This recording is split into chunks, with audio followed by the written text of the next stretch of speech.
Caring for vulnerable patient populations is our episode topic. My guest is Dr. Alan Vierling, a registered nurse who has served in various executive roles, ranging from chief nursing officer to hospital president. We recorded this episode several months ago as Alan was wrapping up his tenure as administrator at the Alaska Native Medical Center, which is the referral center for all Native Alaskans and Native Alaskan communities in the entire state of Alaska. So let's get started.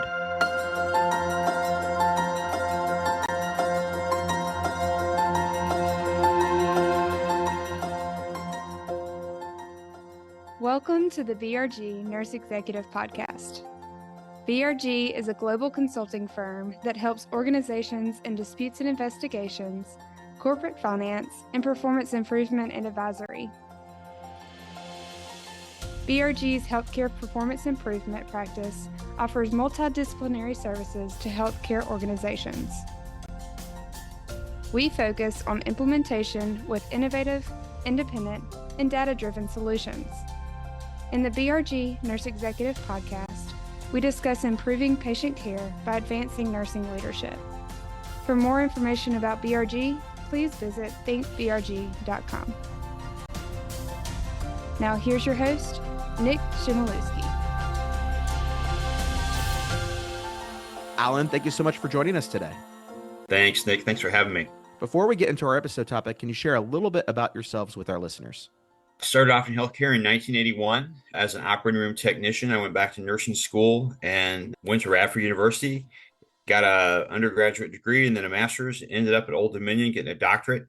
And I worked my way up from being an operating room technician to an ER nurse, an ICU nurse, and started off in emergency departments, went to operating rooms, managed some pediatrics for a while, been a chief nurse twice, been assistant chief operating officer, been a hospital president now 3 times. So 43, headed into 44 full years of being in healthcare. And particularly with your leadership experiences that you have, you tend to work in some struggling organizations financially, usually because they also tend to work in areas or caring for patients that are vulnerable patient populations. What drives you into that area of interest? Gosh, I love the mission, man. There's nothing better in my mind than working with a bunch of mission-driven people. And what I find is if you go to safety net hospitals or other places like that, where you have big, challenging opportunities, the mission's great. People show up every day for the right reasons. They don't show up every day to make money. They show up every day because they really believe in healthcare. They really believe in providing care to the indigent and the poor. And they believe in doing this for all the reasons I got into it. And I find that all areas of healthcare take remarkable people to be successful. I just happen to find this area to be someplace where I'm most at home. You've had a lot of great success in the different organizations that you've led. And you talk about the mission-driven focus, but beyond that, they're financially strapped, and yet you're able to lead the team to produce great results despite those financial constraints. How do you find that balance? You tie what the individual does at the bedside to the people that we're taking care of, and it takes transparency, and it takes a lot of conversation and dialogue where people begin to understand how the little things that they do can have a bigger impact, which allow us to expand services and allow us to improve services and allow us to do other things. If you don't tie what people do to the bigger picture, they miss out. And so we spend a lot of time doing that. I'll tell you, if there's anything that is the secret sauce, however, it's leadership development. We probably spend more time working on frontline leaders, nurse managers, directors. We spend more time. We read throughout the course of my life. I've led a book club once a month for probably the last 10 years, I bet. We've been doing this. So we read, whether it's Switch by Chip and Dan Heath. We always start off with The Speed of Trust by Covey. We read Tuesdays with Maury to make sure we're grounded and understand how important every moment is. So we read all the time, and we discuss, and we just got done doing the 5 levels of leadership by Maxwell that my chief medical officer did. That's probably the secret sauce. If I had to say one thing, we make sure people understand what they do and how it impacts the bigger system, the greater good. And you get that at a nursing assistant level, right? You get that all the way down. And then at the leadership, we focus on leadership development as our primary motivation. We don't talk a ton about money. We talk about safety. We talk about quality. We don't talk about money very often, but the financial results have always followed. And we do great leadership development.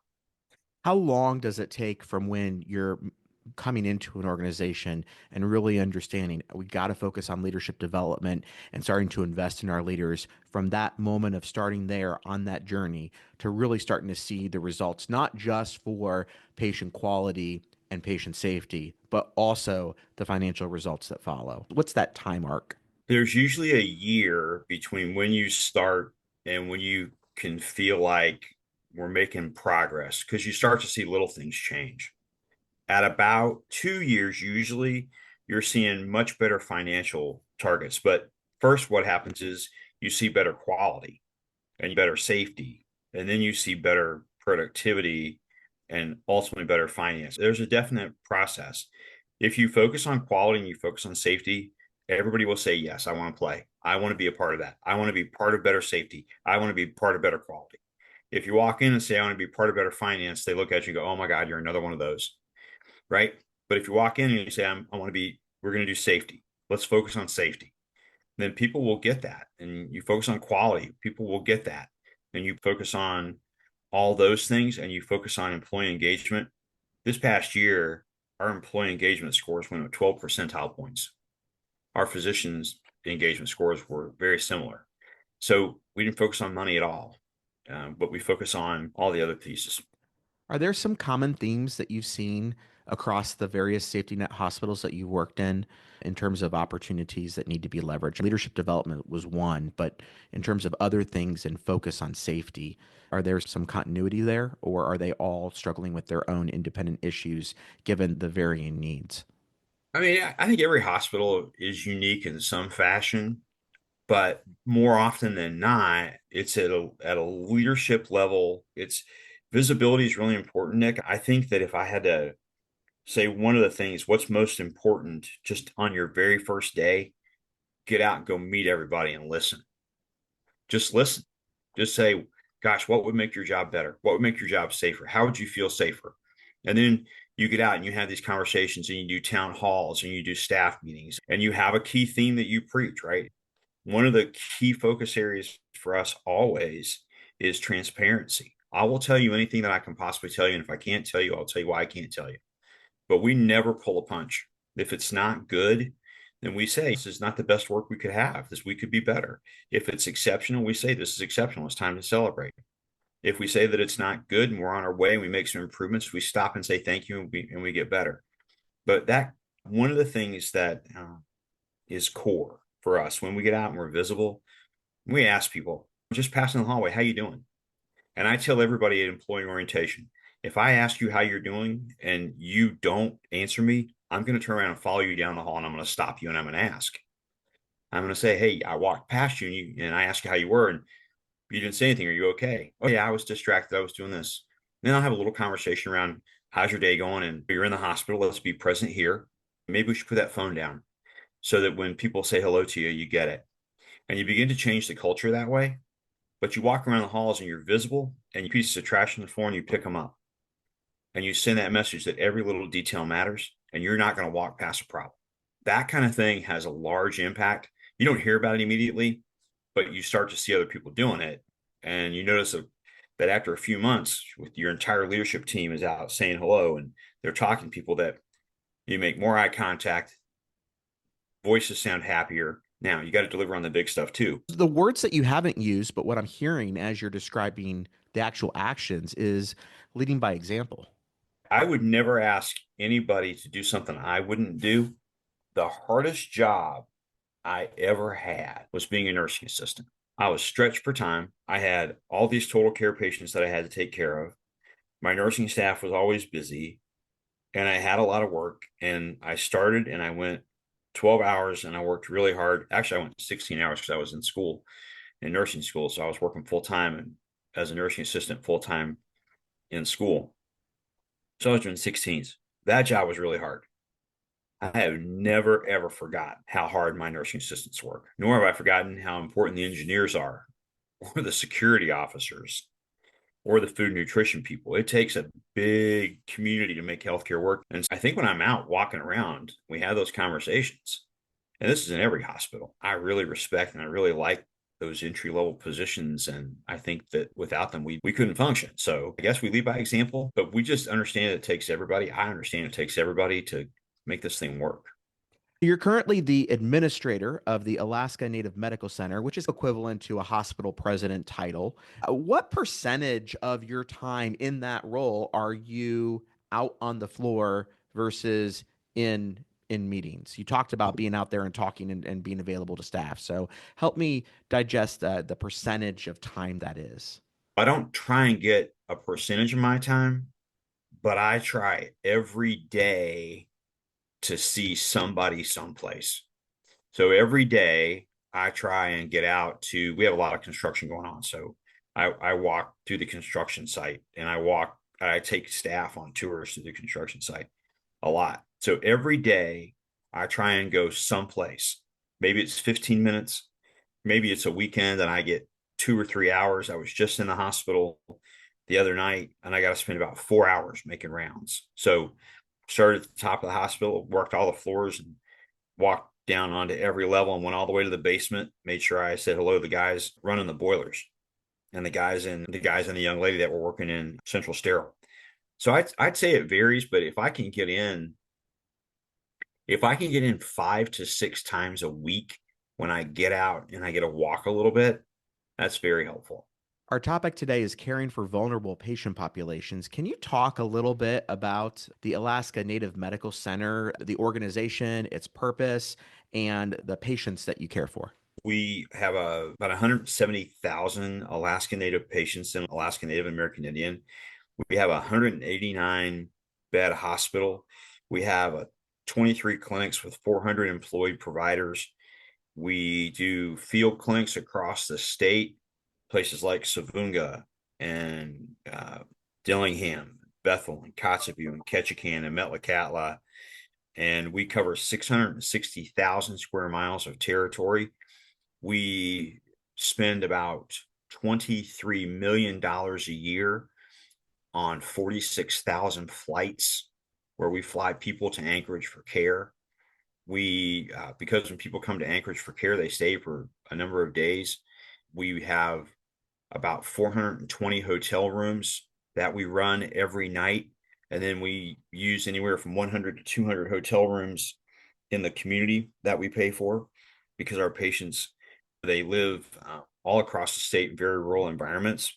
We provide both housing and food and nutrition services as well as transportation and then the clinical care that they get.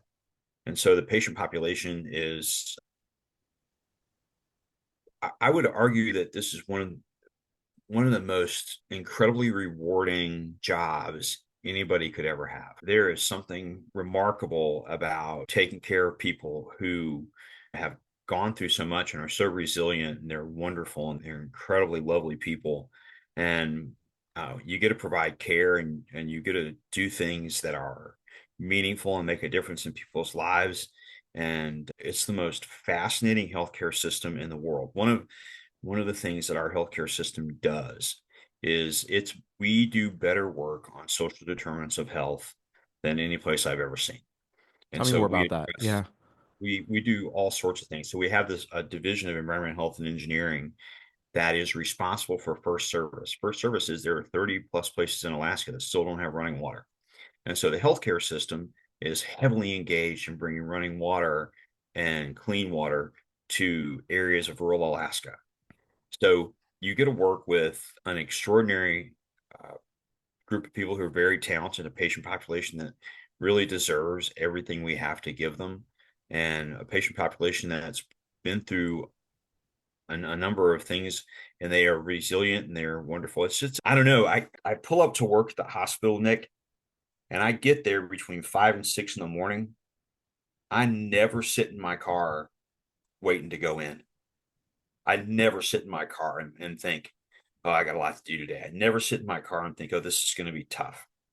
I never do that. I get to work and I get out of my car and I go in and I get started and I realize that I get to do something that many people will dream about and never have the opportunity. I get to do this. I don't have to do it. I get to do this. And so I just get excited about going to work. I get excited. I've been doing this for 43 years. I get excited showing up and getting to be a part of something so incredible. 30 years ago, a group of Alaska Native elders got together and they had a vision about taking care of the Alaska Native people. And that I get to be part of something that's got such history and such meaning. And it's just a blessing. I obviously like it. Yeah, clearly, yeah. And so, what are some of the secrets to success in helping people with their social determinants of health? You talked about running water being one of the areas of focus. What are some other areas of focus that the organization is looking at to help improve the quality of life for Alaska Natives? You need to listen way more than you talk, right? The first Yeah. thing is you have to listen. And the second thing is you need to listen to the elders. There is great value in the Alaska Native culture, and I wish it was this way everywhere. One of the things that just makes your heart sing is when you see how this population in particular takes care of its elders and how they value them. But you want to make a difference here, then listen to the people that know and take your time and listen and quit thinking you know everything, because you don't.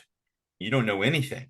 You really need to learn from them, and they will teach you in a very kind way. They will teach you. I think that's the secret to success is you listen, and then you listen to the elders, and you don't make any assumptions. You ask a lot of questions and you go forward like that.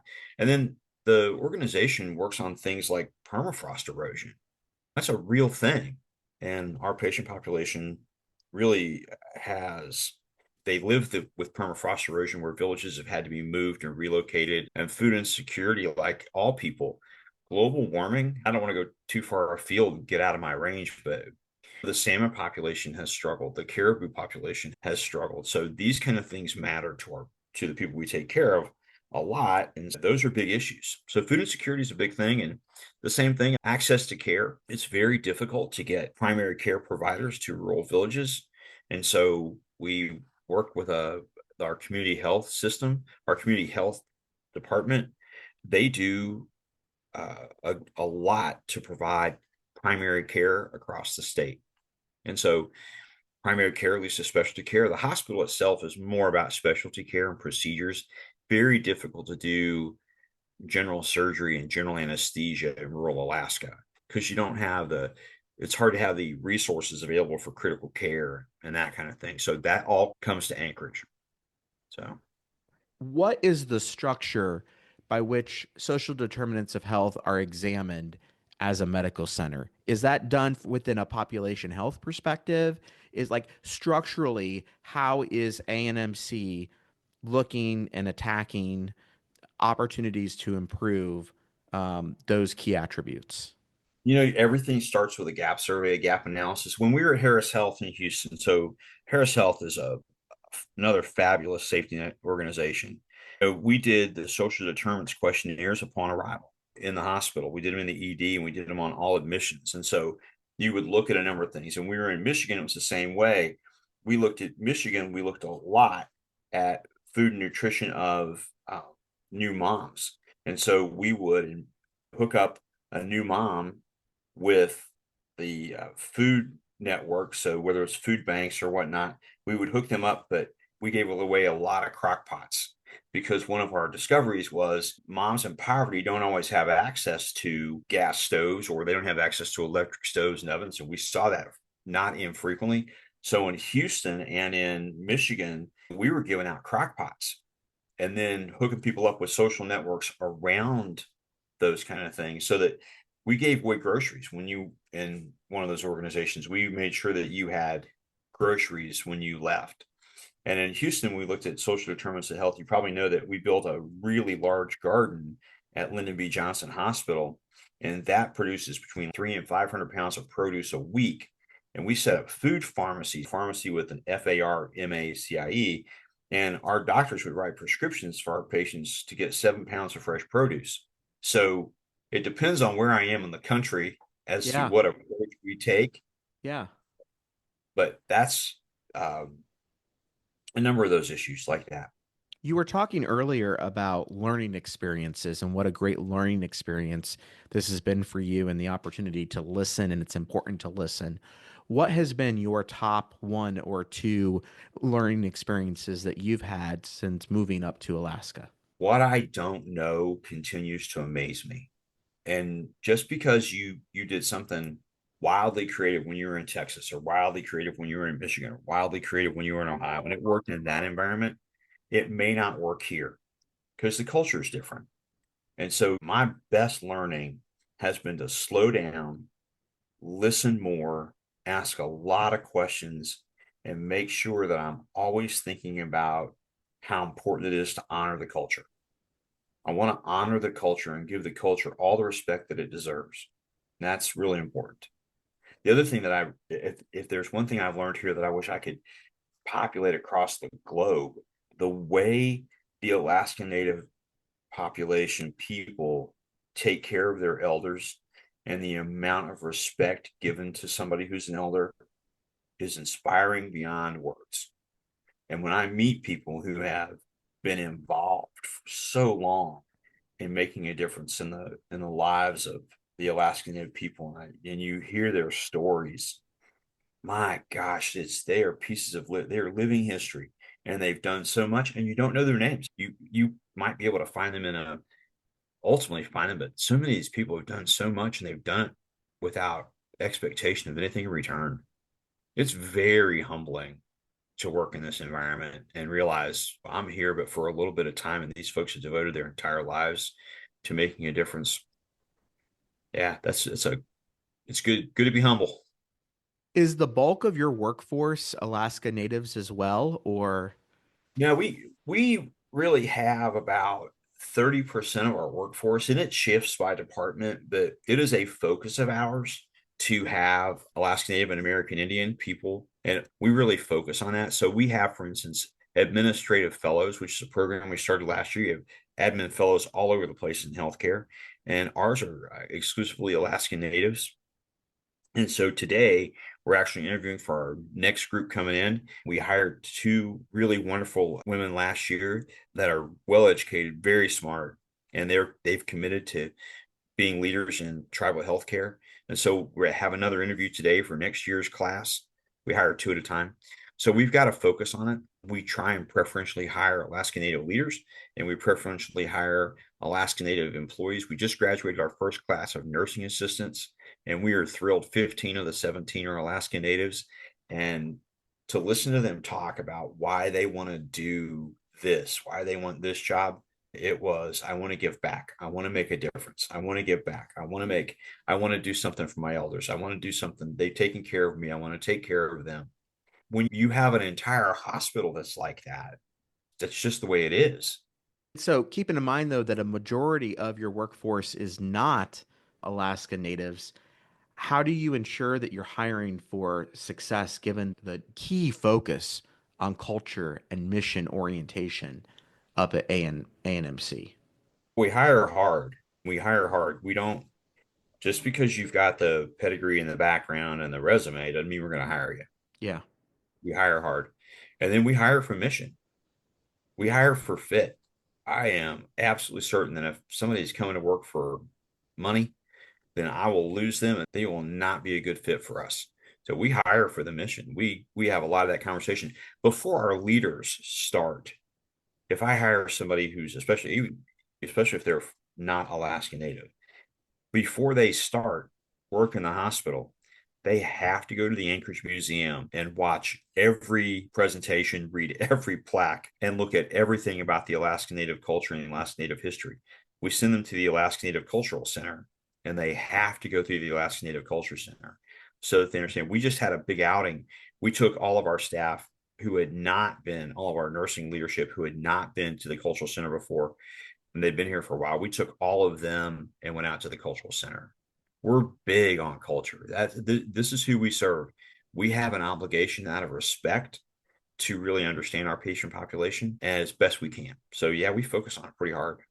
You talked earlier about lessons that you've learned or successes that you've garnered from some of the other institutions that you've worked in. Looking forward, when the time comes for you to transition to another role, or for someone that maybe is working at A&MC and is going to end up working down in the contiguous 48 states, what are the best lessons learned taken away from your experiences so far at A&MC that, gosh, this is something that we really should consider in the rest of healthcare or in our ability to care for vulnerable patient populations? The first lesson is, again, goes back to being humble and listening, and that's the best answer you have to be successful. The second is to be tenacious. I don't, we have no fear of failure, none. We do not fear failure. We have a challenge and put up a fight that we will never quit. So being tenacious, not being afraid to fail, but absolutely not quitting and being tenacious. Those are the big lessons on a personal basis. At Alaska Native Medical Center, in particular, I think it's just this really serious, deep understanding that there's so much wisdom that is held in those with the elders and with the people who've been there, that if you don't tap that wisdom, if you go into any community and you don't seek out the people who've lived there and who've made a difference and who've worked with it, if you don't understand how to leverage that remarkable resource, you're not going to get your best work. You've got to go. Don't think you've got especially in a world that you got the best and the brightest. In a world, Nick, that's really about technology moving forward and artificial intelligence and all these things. At the end of the day, healthcare is about a human being touching another human being. People that have lived that and who know that are going to make the most valuable additions to your thinking. They're going to be the people who really give you the insight and the wisdom you need. So if I've learned anything there, it's to respect that group of population and always seek them out. I have a particular executive that I just am so blessed to have. And she's an Alaska Native, and she's been in the healthcare system for years. I will go into her office and she'll give me the best feedback and the best advice and give me the opportunity just to listen to her. And I'll ask questions about, how did we get here? Would make a difference. And, tell me how, if we did this, it would work. And she's got such insight that if I didn't listen to her, I would have failed 1,000 times over. I'd have kept trying because I don't quit, but we would have failed miserably without her advice. But listening to her and taking her advice, Alan, you should try this. What about this? Have you decided to talk to this person? Have you gone and talked to this person? And the more she guides us with her years of experience, the better off we are. I think that would work. I look back on my life, Nick, and I think, man, if I'd have taken the time to listen more and I'd have taken the time to pay attention to my elders, if I'd have taken the time to listen to more people who'd been there longer, I'd have been much more successful. Are there any questions that you thought I was going to ask you that I didn't ask, or that you want me to ask that I didn't ask? I guess the things that I always expect to hear are, what do you see as the greatest challenge? But I think the answer is going to be the same for everybody. I think we're really we're forced now into a labor challenge, especially on the provider side. There's just not enough doctors. There's not enough CRNAs. There's not enough nurse practitioners. There's not enough for the great demands we have. And I think the real key for many of us is trying to figure out that secret sauce for how to improve retention and how to decrease our nurse vacancy rates, how to get our doctors here. And that's one of the things that I've learned at Alaska Native Medical Center. We hire hard for mission and we hire hard for quality of life. If you want to have a good quality of life and do great work for people that are really appreciative of the great work you do, then our environment's perfect for that. And I think that's something that all of us got to think about. Nobody is in a place today. The workforce has changed. Work-life balance, I don't know if that's the right term, but quality of life, you got to have a good quality of life at work, and you got to have enough time to enjoy quality of life at home. Any closing thoughts as we wrap up this episode? I have been blessed many times in my life to end up in places that I didn't know what I was getting myself into. But when I left, I realized I had been given a gift I could have never anticipated. And being at the Alaska Native Medical Center at the Tribal Health Consortium, this is a gift. It's a gift of a lifetime. It is such a blessing, such a pleasure, such a joy to go to work every day. I get to work with great people. I get to work with great docs, great nurses. I get to work with great administrators. I get to work with people who really love the mission more than anything else. I don't even know what burnout is supposed to look like. I couldn't tell you. I've not ever had that experience. Caring for vulnerable patient populations has been our episode topic, but we've also talked about a lot of other things, especially what I'm hearing from you is happiness at work and enjoy the work that you do. You'll get a lot more out of it and have a better quality of life when you do. Dr. 100%. Alan Vierling, thank you so much for your time today. Thanks, Nick. I appreciate it. You've been listening to the BRG Nurse Executive Podcast, which focuses on improving patient care by advancing nursing leadership. The views and opinions expressed in this podcast are those of the host and podcast guest and do not necessarily reflect the opinions, position, or policy of the guest employer, Berkeley Research Group, or their other respective employees and affiliates.